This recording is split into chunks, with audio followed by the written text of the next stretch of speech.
Toilet clogs seem to happen at the most inopportune moments. Fortunately, you can clear most clogs yourself without having to pay a plumber. Most clogs can be cleared with a good plunger or homemade drain cleaner made with hot water, baking soda and vinegar. For deeper clogs, try snaking the drain, or using a wet, dry vacuum to do the job. In this video we will talk about how to unclog a toilet with a good plunger. Plunger 2. Keep the toilet from overflowing. If your toilet doesn't flush properly after one flush, don't flush again. This will cause more water to be pumped into the toilet bowl. Instead, take the lid off of the toilet tank and close the toilet flapper. Closing the flapper will keep more water from entering the bowl. The flapper looks like a circular drain stopper attached to a chain. The water in the tank isn't dirty, so it's fine to stick your hand inside to close the flappy.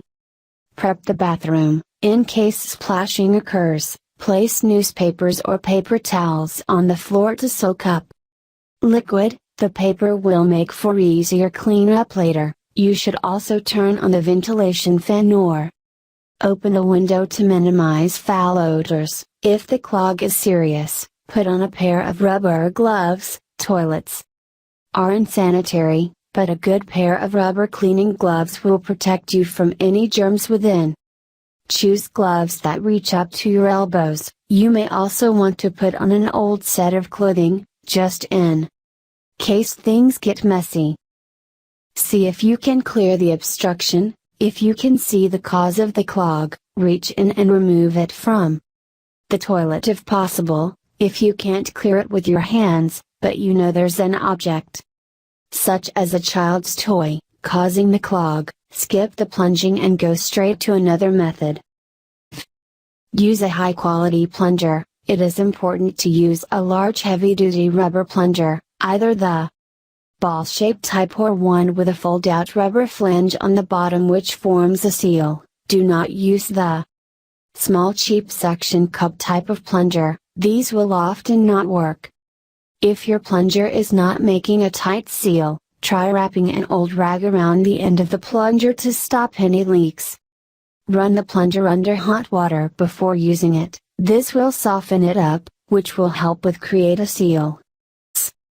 Insert the plunger into the bowl. Make sure the plunger completely covers the hole. The plunger should be submerged in water to be effective. It is important to be pushing and pulling with water, not air. Add water from the sink to the bowl if necessary. Pump the plunger over the hole. Start slowly at first, since the first plunge will push air into the bowl. Push down, then pull up sharply to disturb the clog and loosen it. Continue vigorously pushing and pulling until the water begins to drain. It may take 15 to 20 times before the toilet unclogs.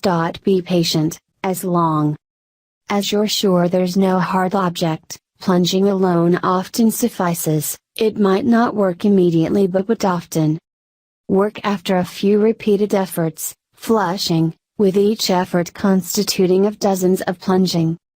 Flush the toilet to check the drainage. If the plunging eventually drains the bowl, but the clog is still blocking a free flow down the drain, leave the plunger in the bowl and fill the bowl with water again. Fill it to the point it is normally after a regular flush, then plunge again. Stubborn clogs might require you to do this a number of times,